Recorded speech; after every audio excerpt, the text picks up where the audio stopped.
Coucou la YouTube compagnie, j'espère que vous allez bien. Nous sommes mardi 30 avril et il est 21h30 au moins, je pense, si c'est pas plus, je ne sais pas. Voilà. Et on se retrouve donc pour un petit récit, une petite légende du Jura.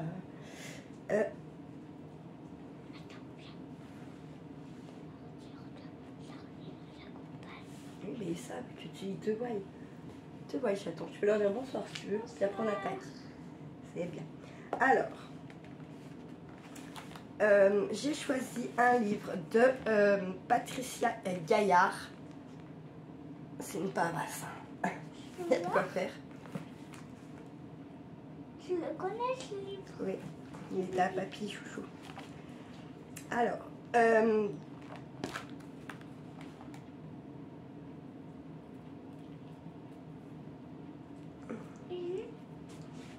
nous aussi on a lu avec Elliot. On a fait notre exposé. c'est bien. On n'a pas tous fait. On fait, tu vois, on a il y a déjà Arthur et puis Sierra qui fait hier. D'accord. Attends, je vais boire un coup parce que j'ai l'impression d'avoir un poil dans la bouche.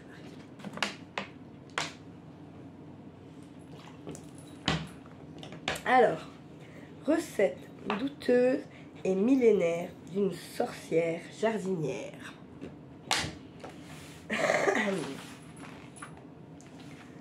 Pas de conte, pas de légende au canton des Bouchoux. Les Bouchoux, ça se trouve pas très loin de chez nous.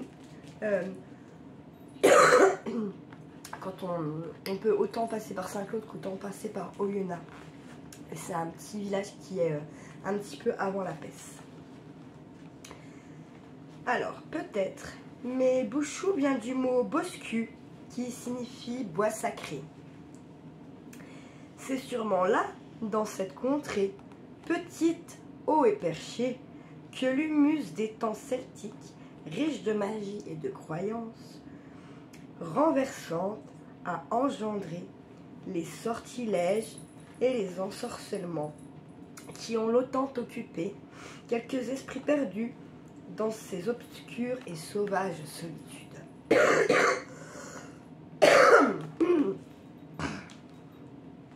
Même si la misère noire a fait de 2 ou 3 fous d'horribles criminels, l'inquisiteur souvent était le seul à croire aux prodiges incroyables dont il voulait capable pour nourrir ses bûchers.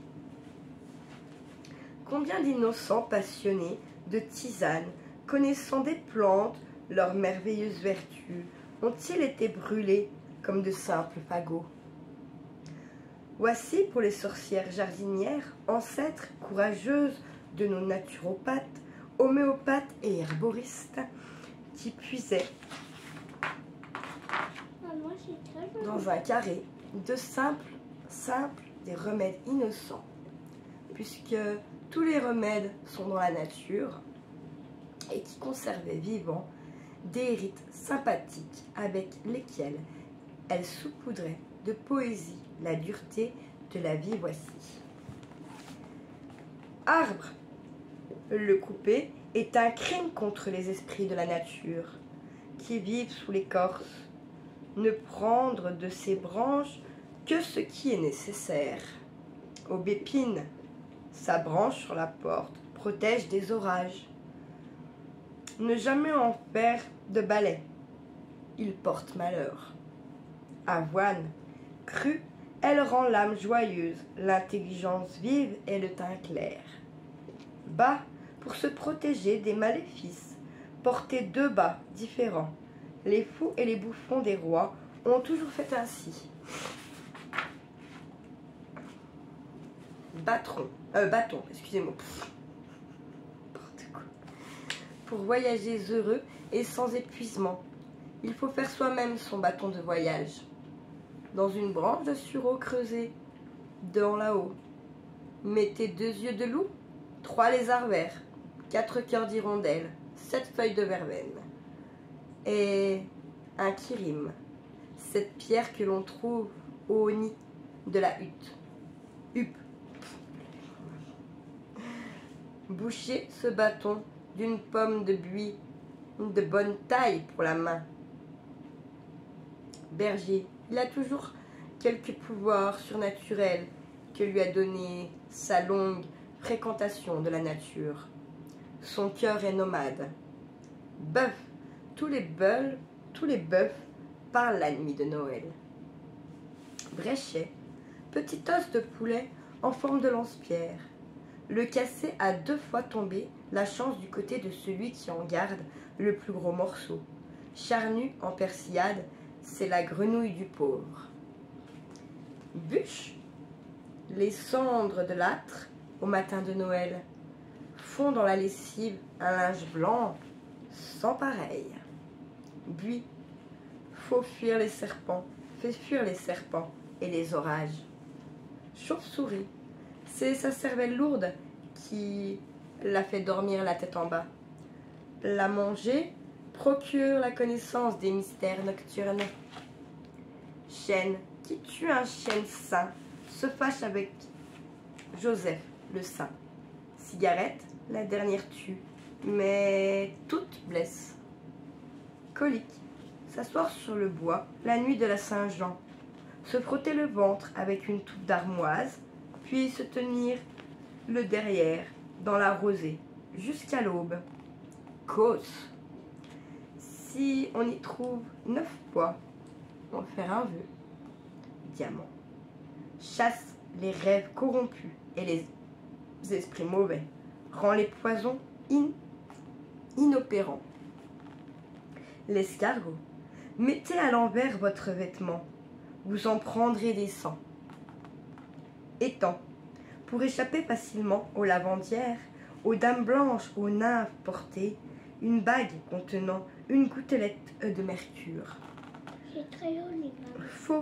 Une faux, seule au bord d'un champ, ne jamais y toucher. C'est peut-être celle de la mort. Maman, Oui. c'est vraiment très joli. Merci. Fiente, soigne parfois bien. Celle du lézard rajeunit la peau. Celle de la chèvre soigne les maladies d'oreille. Celle du loup soigne la maladie du ventre. Celle du cochon soigne le mal des poumons. Celle de l'oie soigne la jaunisse. Fougère, les graines recueillies une nuit de Saint-Jean donnent une vue surnaturelle. Gentiane jaune, source de jouvence, boire la goutte de rosée au creux des feuilles. Elle ne doit contenir aucun insecte, et le buveur ne doit avoir aucun ennemi. Être, l'arbre, abrite dans son ombre les danses de fées. Jamais la foudre n'y tombe. Qui s'y endort fait des rêves esquis.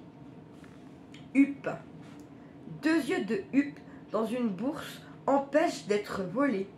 If, celui qui dort dessous ne saura plus son chemin. Jonquille, cette jonquille ouverte porte bonheur. Le lézard, peut-être heureux et riche, porté dans une chaussure une queue de lézard vert. Pas les petits lézards, les gros lézards verts pommes là. On en a plein.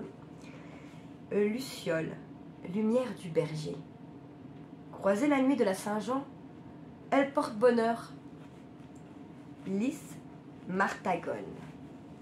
Fleur très belle, à 3 fois sacrée. C'est le sang de la Vierge Marie qui a laissé sur les pétales des traînées rouges. Main taupée. Main guérisseuse a aussi ce don en étranglant une taupe. Marguerite, enfeuiller la marguerite n'a de sens que si le corps est face au soleil et qu'il est plus de midi. Mélisse, mettez un collier de mélisse à un bœuf et il vous suivra sans corde.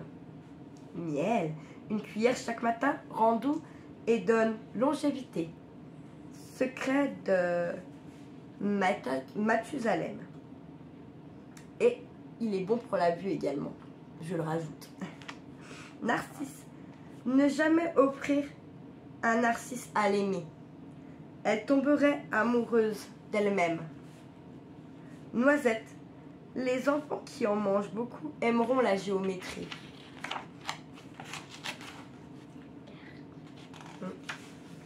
Noyer.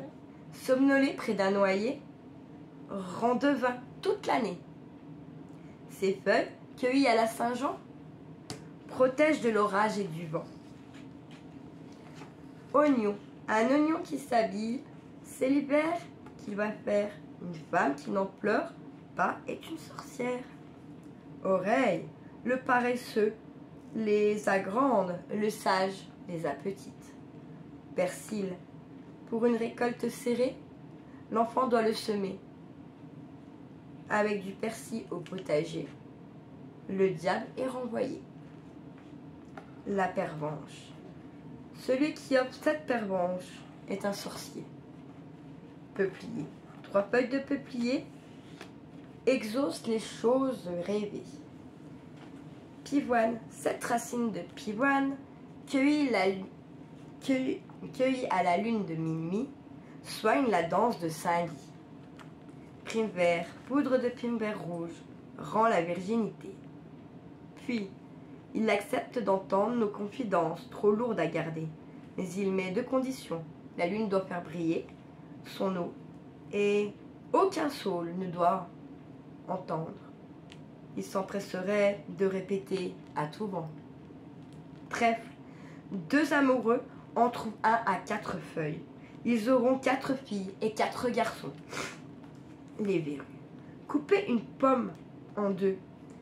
En frottez les verrues, puis refermez la pomme avec un fil de lin. Quand la pomme est pourrie, les verrues sont parties. Verveine. 3 verveines pendues à son cou donnent à l'amant sa vigueur. Elle rend les enfants polis, chasse les esprits et invite la poésie. La violette. Mangez la première violette du printemps, mais à l'abri des fièvres pour longtemps. Des superstitions? Vous avez raison. Alors, dites comme Tristan Bernard. Je ne suis pas superstitieux. J'ai peur que ça m'apporte malheur. Comment dites-vous? Vous me trouverez de la mémoire? Vous me trouvez de la mémoire? Je vais vous dire, pour bien la conserver, il faut porter une escarboucle en collier. Voilà. C'était plus un petit herbier qu'un conte. Voilà. Mais j'aimais bien. Et comme ça parlait du bosquet sacré et qu'on est en plein dans Beltane, je trouvais que c'était pas mal comme petit lien. Voilà, ça t'a plu toi Kiki? Oui, mais c'était pas très intéressant parce qu'en fait je croyais que... Toi tu crois que c'est une vraie histoire? Tu voudrais une vraie histoire? Oui, non. Oui, il y avait des images. Hein. Mais il n'y a pas forcément d'images, c'est des gros livres ça. Tu sais? Après, je peux en relire une si tu veux, parce qu'il y en a une très courte. Oui, je veux bien.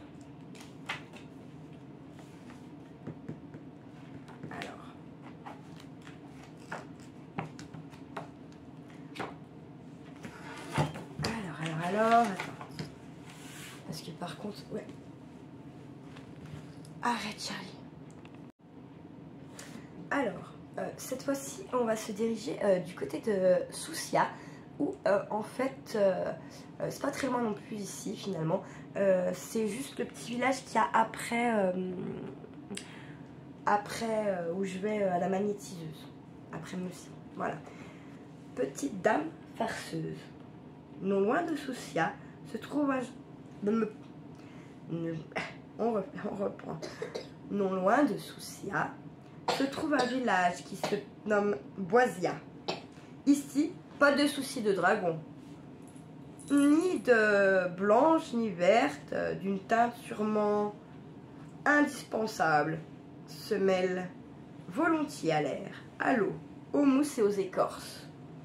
Petite fée taquine et menaçante qui espérait toujours, à l'heure du crépuscule, suspendre quelqu'un à tourmenter. Malheureux à celui qui passait, glissant dans la nuit, sa silhouette pressée. Il était empoigné, secoué, tordu comme un linge, traîné dans les ronciers, Elle se l'envoyait de l'une à l'autre. Il tournoyait dans l'air comme un bâton noueux, sûr d'y laisser sa peau. Puis elle disparaissait, tout en même temps, ne laissant qu'un très lourd silence.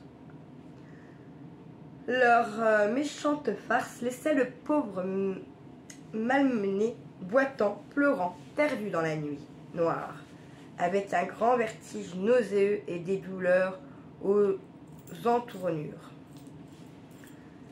Leur inclination allait à des très jeunes gens. Quand elle les quittait, ils avaient pris 30 ans. Sûrement que dans leur chair, les jeunes gens de ce canton sont doux et de parfum agréable, car ce dragon et ces dames ont une belle préférence pour eux. Cela cache, à mon avis, des vertus délicieuses. Pour se moquer de l'accent comtois, on dit « mouais, touais, le rouet, ça fait trouer ». Ou encore « tu es contoué, toué, ma fouet, moi je croyais que tu l'argent croyais sous les toux ». Voilà, c'est fini. Donc c'est du patois jurassien, bien sûr. Vous l'aurez compris. C'est des petits, c'est des petites anecdotes, des petites légendes très courtes. Et elle se sert parfois donc du patois jurassien. La dame qui écrit donc Patricia Gaillard. Ah, mais bordel, vous allez arrêter.